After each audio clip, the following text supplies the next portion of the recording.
Expedientes TVC. ¿Qué tal? ¿Cómo están? Qué gusto que nos acompañen aquí en Expedientes TVC. Hoy vamos a tocar un tema que a usted, sí, a usted específicamente, le interesa igual que a muchos otros. El tema de las pensiones. ¿Qué tenemos que saber? ¿Cómo tenemos que llevar el proceso de una pensión, si es el caso? Y un tema también muy importante. ¿Qué tienen que hacer las nuevas generaciones en torno al término de la pensión? ¿Hay o no hay futuro de pensiones para los jóvenes? Y bueno, justamente para hablar de ello, Mariana Félix, actuaria, directora de Proyecta Pensiones. Bienvenida, Mariana. Muchas gracias. Muchas gracias. Pues nos vas a ayudar muchísimo. A ver, de entrada, ¿qué tenemos que saber sobre las pensiones?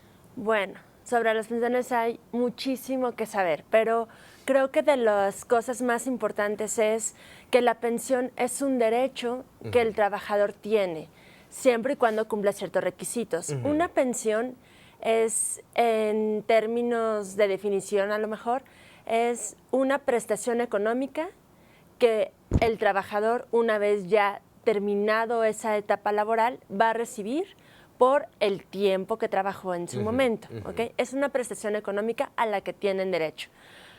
A la que tienen derecho siempre y cuando se cumplan ciertos requisitos. Es muy importante aclararlo. Vámonos con esos requisitos y sobre todo, y si me lo permites, vamos a partir nuestra charla en quienes tienen derecho a pensión y quienes, según yo, ya no tendrán derecho. Exacto. Arranquemos con los que tienen derecho. Ok, bueno, pues los que tienen derecho son todos los trabajadores que actualmente están cotizando y que cotizaron por primera vez antes del 1 de julio de 1997.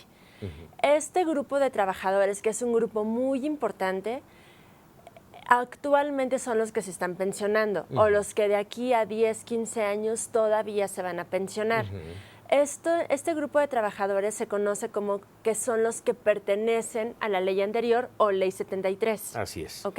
Entonces, son dos, digamos. Los que cotizaron por primera vez antes del 1 de julio de 1997 son los que actualmente están en el proceso o van a estar próximamente. Y ellos tienen ciertos requisitos. Los requisitos y... De edad y todo esto. Exactamente. Los requisitos que pide el IMSS, en este caso, para pensionarlos, es tener por lo menos 60 años de edad cumplidos, tener por lo menos 500 semanas cotizadas, que esto equivale a 10 años, y estar vigentes o en conservación de derechos. Es decir, si una persona tiene más de 60 años, ya tiene más de 500 semanas y todavía se encuentra cotizando, es decir, está vigente, en el momento que él decida o ella decida terminar su etapa laboral, puede tener derecho a una pensión. Pero hay muchos casos, y son muchísimos desafortunadamente, que ya tienen más de 60 años. Ya tienen más de 500 semanas cotizadas, que son los 10 años, pero tienen más de 5 años, 6, 10 años sin cotizar. Entonces aquí dicen, no, pero es que yo sí tengo derecho. Ya perdí mi... Exactamente, no. Sí tiene derecho siempre y cuando cumpla con los requisitos. El requisito que les estaría faltando es el de estar vigente. ¿Qué tienen que hacer ellos? Si ya cumplen el requisito de edad y también el requisito de semanas, tienen forzosamente que entrar a cotizar a una empresa por lo menos un año. Yo sugiero 14 meses o incluso año y medio. Pero tienen que forzosamente cubrir este requisito para poderse pensionar. No quiere decir que ya perdieron sus derechos, esto es muy importante. No los han perdido, pero no pueden pensionarse si no se cumplen todos al mismo tiempo. ¿Y no hay otra forma? Porque esto que tú mencionas parece fácil, pero a lo mejor ya cumpliendo los 60 años es complicado. Es muy difícil que te contraten. Totalmente. Mira, sí hay otra forma, pero se requiere tener información muy certera de cómo está la situación de cada persona. Porque si una persona todavía no tiene más de 5 años de su última baja, sí se puede hacer de otra manera. Ellos pueden acudir directamente al IMSS y darse de alta de forma voluntaria. Es lo que se conoce que ahorita está como ¿La más... modalidad? Exactamente, que está como ya más de moda, por así decirlo, porque ya hay muchas personas en este proceso, se llama modalidad 40.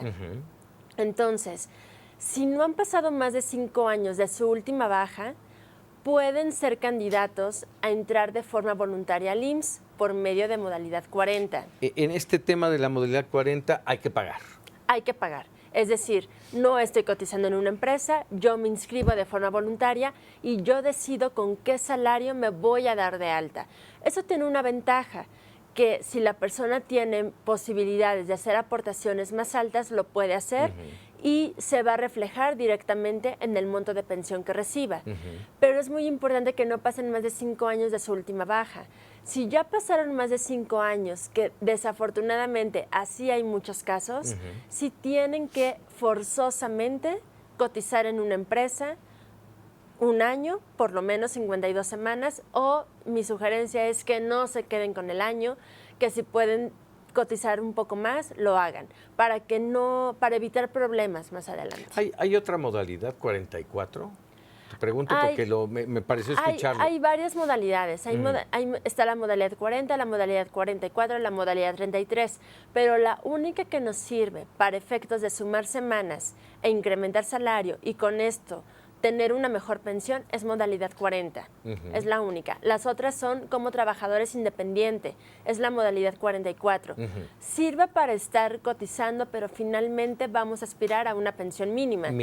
Y la modalidad 33 es la parte que cubre la atención médica, la parte de servicio médico. ¿Okay? A ver, dime una cosa, hay dentro de todos estos requisitos, mencionabas de por lo menos 500 semanas cotizadas. Si tienes más semanas cotizadas, ¿eso ayuda para tu monto? Excelente, sí ayuda. Y por eso yo les digo, siempre va a ser, tenemos que tener mucho cuidado con revisar cuántas semanas nos está reconociendo el IMSS. En el cálculo de pensión, sin meternos muchas cosas técnicas, hay 2 partes muy importantes. Una cuantía básica, así se conoce, y una cuantía adicional. La cuantía básica va sobre las primeras 500 semanas cotizadas, que es el requisito. Y las excedentes, vamos a suponer que alguien tenga 1000 semanas cotizadas, las 500 semanas excedentes al requisito se llama ya cuantía adicional. Y estas semanas es lo que va a ayudar a que el monto de pensión sea mayor. Exactamente. Entonces, si alguna persona dice, ay, yo tengo cotizados como 30 años. 30 años aproximadamente son 1500 semanas.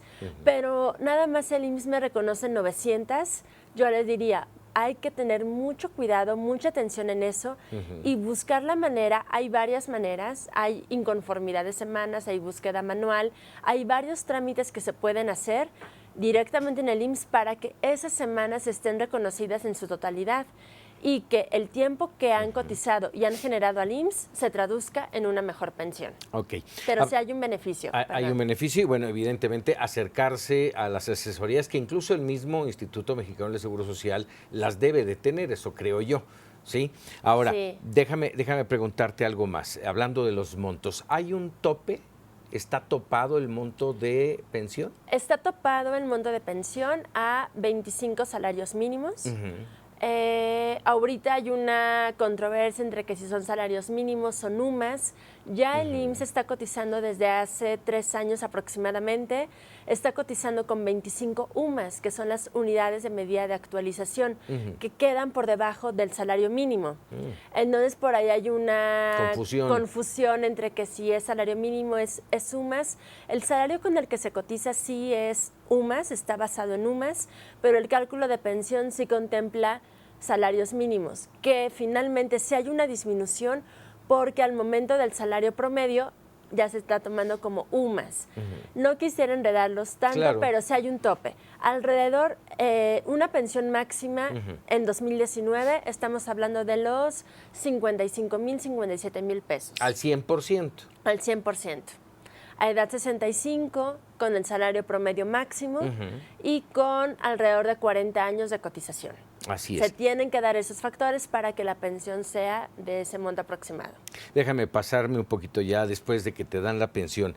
Este monto de pensión ¿va a recibir incrementos? Así es, va a recibir incrementos cada febrero y va a recibir incrementos de acuerdo a la inflación, ¿ok?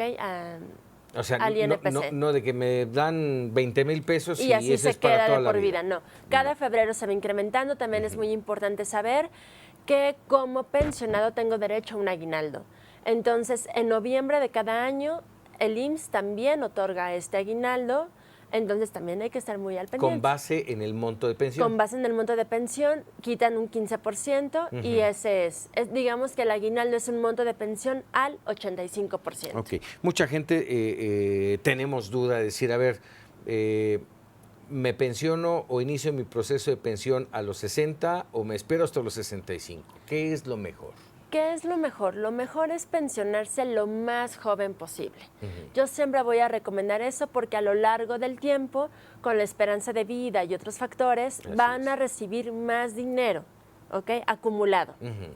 Pero ¿qué pasa? Que en algunos casos, a edad 60, o todavía no se cumplen los requisitos de semana porque su cotización fue muy irregular, o todavía no están las condiciones idóneas para tener un mejor monto. A los 60 años, una persona puede empezar su estrategia, ya sea de incrementar sueldo en la misma empresa o de hacer aportaciones voluntarias en modalidad 40. Y eso nos puede dar como resultado el no pensionarse a los 60, sino a los 63, 65 a lo mejor. ¿Cuándo va a ser? ¿Cuál es la mejor edad? Cuando la persona ya se sienta tranquilo con el monto de pensión que va a recibir. Lo ideal o lo que yo recomiendo es empezar a planear su jubilación 5 años antes de la edad que tengan en mente para jubilarse. Si alguien se quiere jubilar a los 60 años, empezar a los 55 a revisar todo ese tema. Planearla básicamente en términos de tener un mejor salario. Un mejor salario, de dejar todo en orden como mi expediente de semanas, que no nada más es lo que yo tengo en mente. Yo tengo en mente que coticé 30 años, ¿no?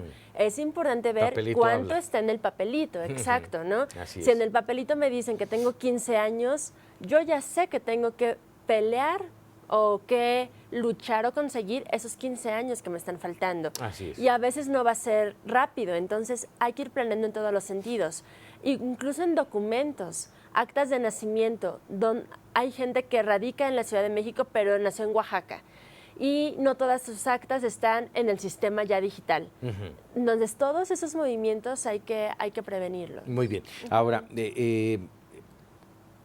en todo este entorno aparece también el tema de las Afores. Así es. Aparece el tema de el Infonavit, por ejemplo. Así es. Vamos, son muchos los factores que hay que ver. Exacto. Si me lo permites, Mariana, vamos a ir a un corte y Sí, regresamos claro. con este tema. ¿Y qué va a pasar con los llamados millennials? Si Con te las parece. nuevas Regresamos, generaciones, estamos en Expedientes TVC. Ya estamos de regreso platicando con Mariana Félix, actuaria y directora de Proyecta Pensiones. Y antes de irnos a un corte, Mariana, te decía yo, bueno, aparte de todo este tema de el monto, las pensiones, en fin, hay otros dos aspectos, si es que igual y hay más, pero por lo pronto a mí se me ocurren dos. El tema de las Afores y el tema de los apoyos para la vivienda, el Infonavit concretamente. ¿Cómo influyen estos dos factores? ¿Qué hay que ver? Bueno, pues sí, Afores fundamental en este proceso, en el proceso de pensión. Las Afores se crean el 1 de julio de 1997. Y muchas personas creían que habían cotizado antes o que pertenecen a la ley anterior, que para ellos no era importante el Afore. Pero sí es muy importante. De hecho, en el proceso de pensión es parte fundamental Afore. Necesitan todas las personas tener una cuenta individual. Una cuenta individual es, yo me registro en la Afore de mi elección, doy mis datos, o bueno, tienen mis datos, número de seguridad social, CURP, nombre, dirección, RFC, y todo está comunicado. Tanto el IMSS debe tener la información, Afore debe tener la información, e Infonavit debe tener la información. Entonces, las personas que se van a pensionar por la ley anterior también van a tener derecho de recuperar los saldos que a ellos les correspondan, que son las siguientes subcuentas: SAR IMSS 92, Retiro 97 y la parte de vivienda. estas 4 subcuentas son las que a todas las personas que se van a pensionar por la ley anterior les corresponden. Hablamos de la ley anterior al 97, la 73. Exactamente, la ley 73. Ajá. Van a tener su pensión y aparte van a poder retirar cierta cantidad de su cuenta individual de Afore. Dentro de esto está vivienda, como lo comentas, que es Infonavit. Infonavit antes, si no hacías uso de tu crédito, era muy difícil recuperar esas aportaciones. Se tenía que hacer algún juicio y se tenían que hacer otra serie de movimientos, de procesos. Pero ahora ya no, ya. Si una persona ha cotizado a Infonavit, bueno, al IMSS ya hace aportaciones a Infonavit, y no ha hecho uso de ese recurso, no ha pedido un crédito. Al momento de pensionarse, también vamos a solicitar esa cantidad y se la van a regresar al pensionado. Íntegra. Entonces, es muy importante que las personas lo sepan, porque luego les agarran las prisas y dicen, no, de que se pierda, mejor consigo una casa en no sé dónde. Déjame preguntarte eso, Mariana. ¿Qué conviene más? ¿Pedir el crédito para comprar un inmueble o esperarse y pedir tu dinero? En la mayoría de los casos, esperarse y pedir su dinero, porque lo hacen muchas veces por el miedo a que no se los van a regresar. Y por eso luego piden una... Ya a mayor edad también el crédito disminuye. Entonces, el crédito que pueden tener acceso es bajo en términos generales. Entonces, se van a endeudar con una propiedad que a lo mejor no la van a disfrutar, que a lo mejor la piensan como, la doy en renta, pero en mi experiencia, con los casos que hemos podido asesorar, se vuelve más problema el adquirir una propiedad que el haber esperado a recibir su dinero íntegro. Yo recomiendo, a reserva de que las personas ya tengan muy claro, sí voy a hacer esta propiedad, aquí voy a vivir y me voy a cambiar de ciudad y voy a radicar en otro lado, al menos que no lo tengan ya muy planificado, conviene más esperarse y tener el dinero íntegro. Ok, aparte de Afores y de Infonavit, ¿algún otro tema del cual tengamos que estar pendientes quienes pretendamos pensionarnos? Pues creo que es básicamente eso, estar pendientes de su situación en el IMSS, qué semanas cotizadas me tienen contabilizadas, hay que meter una búsqueda o así estoy bien. En Afore, tengo todos mis datos correctos en Afore, RFC, CURP, dirección, ya me hicieron el expediente electrónico. El expediente electrónico es un proceso donde toman huellas dactilares, fotografía, firma y ya se digitaliza. Hay que estar muy al pendiente de eso y en vivienda saber que ese dinero lo puedo recuperar, aunque no haya hecho uso de mi crédito, lo puedo recuperar una vez pensionado. Una vez pensionado. Las aportaciones, retomando un poquito esto de las modalidades y todo esto, las aportaciones a pensión, concretamente a Afore, mejor dicho, ¿las aportaciones sirven de algo? ¿Para la pensión? Las aportaciones para Afore, no. Para la pensión, no, siempre y cuando estoy pensando en Ley 73. Así es. Las aportaciones a modalidad 40 sí sirven para la pensión y un porcentaje de esas aportaciones también se ve reflejado en Afore y lo puedo recuperar cuando me pensione. Pero modalidad 40 sí, aportaciones a Afore cuando pertenezco a la Ley 73 no va a influir en mi monto de pensión. Perfecto. Ya hemos ocupado mucho tiempo en Ley 73. Sí. Me gustaría saber qué va a pasar. ¿Qué pasa con la Ley 97? ¿Hubo un cambio importante? Hubo un cambio. ¿Cuál es el panorama? Bueno, pues en ese sentido, como bien dices, hubo un cambio en 1997 donde ya se hace un corte y a partir de esa fecha ya dejan de haber pensiones como las conocemos. Es decir, antes se calcula un monto de pensión como se conoce como beneficio definido. Yo sé cuánto me va a tocar porque depende de ciertos valores: edad, semanas cotizadas y salario promedio. A partir del 97, todos los que cotizamos ya en esta ley, no, te dicen, ¿sabes qué? Con lo que se tenga acumulado en tu cuenta individual de Afore, con eso es con lo que te vas a pensionar. Y ahora no necesitas 500 semanas, necesitas 1,250 semanas para tener derecho a una pensión. La situación es muy crítica porque el porcentaje de aportaciones que hacemos a la Afore únicamente como trabajador es muy bajo. Muy bajo. Es del 6.5% de nuestro salario base y un 5% que se va a vivienda. Si la persona no hace uso de su crédito, se está recuperando o se está aportando un 11.5% del salario base de cotización, el cual es muy bajo. Este porcentaje, pensando que la persona cotiza en toda su vida laboral, está reemplazando como pensión un 25% de nuestro salario. Es decir, si una persona, vamos a ponerlo en cifras fáciles, frías o fáciles de recordar. Si una persona cotiza con un salario de 10,000 pesos en toda su vida laboral, pensando en incrementos de inflación únicamente, va a llegar a tener una pensión de 2,500 pesos. Es decir, hay que decirle a la persona, imagina tu estilo de vida con la cuarta parte de tu salario de hoy. Entonces, ¿cuál es el panorama? El panorama es poco alentador, pero aquí sí hay un mensaje de acción, claro, ¿no? De accionar, claro, ¿qué hay que hacer? De conciencia, por supuesto, de decir, yo me preocupo por mi retiro. Yo aporto más Afore, en este caso sí va a ayudar porque en la ley 97 nos vamos a pensionar con el total acumulado. Entonces aquí sí es un 1 a 1. Si yo aporto, va a ir mejorando este monto de pensión y ahí juega el interés compuesto, los famosos rendimientos. Hace rato mencionaba lo de los millennials, bueno, es antes de los millennials incluso este tema, y esto que mencionas de la aportación también es muy importante, pero es ya. Es empezar lo antes posible. Ahora mismo. Yo siempre les digo, desde su primer trabajo, hagan de cuenta que ganan 100 pesos menos, 200 pesos menos y ahórrenlo. Porque si alguien empieza, vamos a suponer a los 25 años, va a tener 35 años de aportaciones y de acumulamiento de rendimientos, ya sea en Afore o en el instrumento que ellos elijan. Un plan de pensión, que puede ser. Un plan de pensión, un plan personal de retiro, que ya lo tienen varias aseguradoras, un seguro de retiro, que también lo tienen varias aseguradoras, o incluso Afore. Hay varios mecanismos que ya están en el mercado, listos para que las personas los utilicemos para ahorrar, acumular y en la etapa de retiro sumar a nuestro ahorro personal lo acumulado en Afore y que ya tengamos un retiro más digno. A ver, déjame subrayar, porque esto es crítico para quienes son de la ley 97 para acá.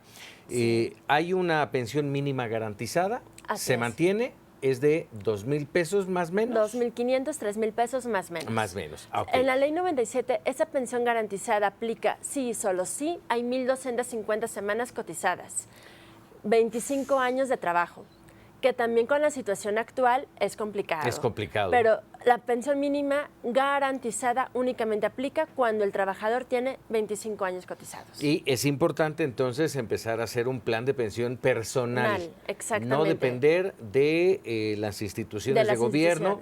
Sí, podrías depender sí de una institución privada, pero como generado de ese plan de pensiones que uno debe de pagar. Exactamente, uno debe estar ahorrando. Hay planes personales de retiro, hay planes privados como tal de retiro que podemos hacer, o si las personas dicen, el mecanismo de Afore me conviene hacerlo.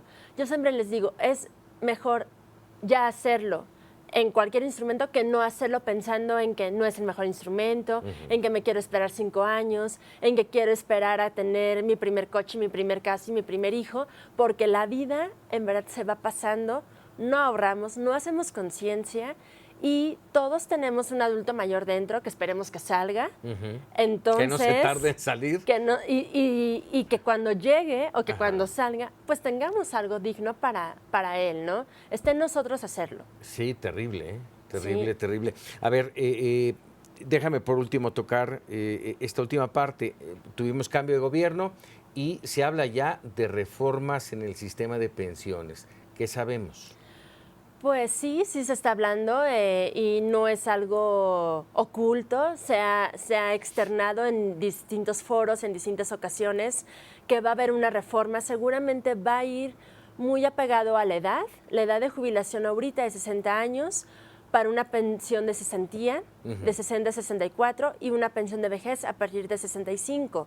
La realidad es que nos estamos quedando cortos en la edad.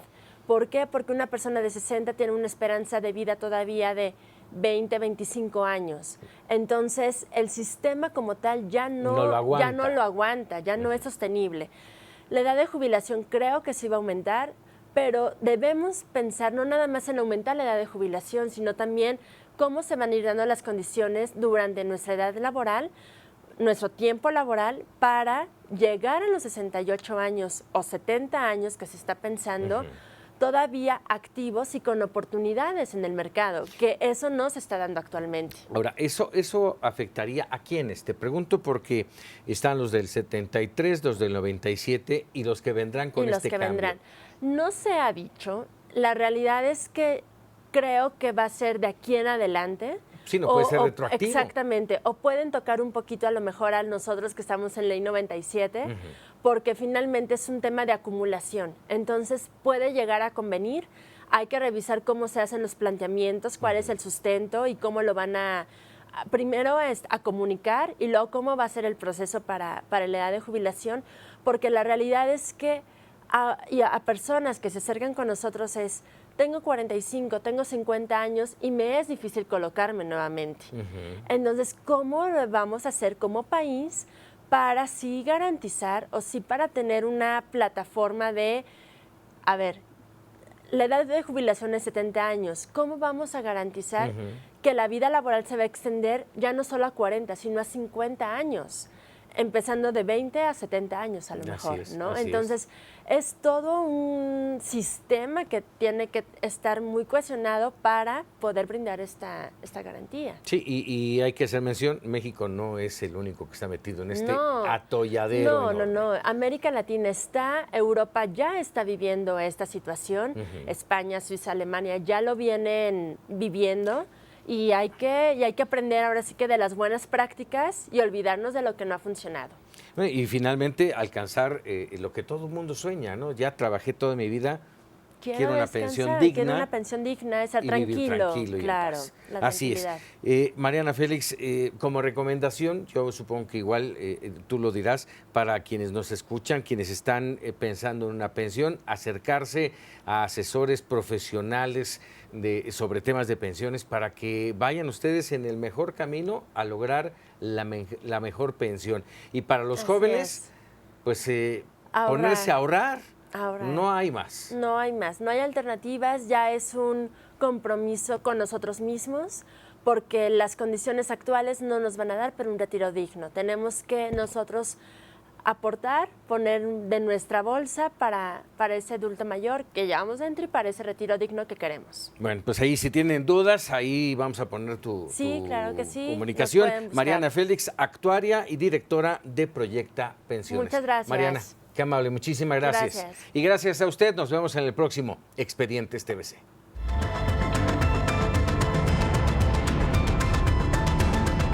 Expedientes TVC.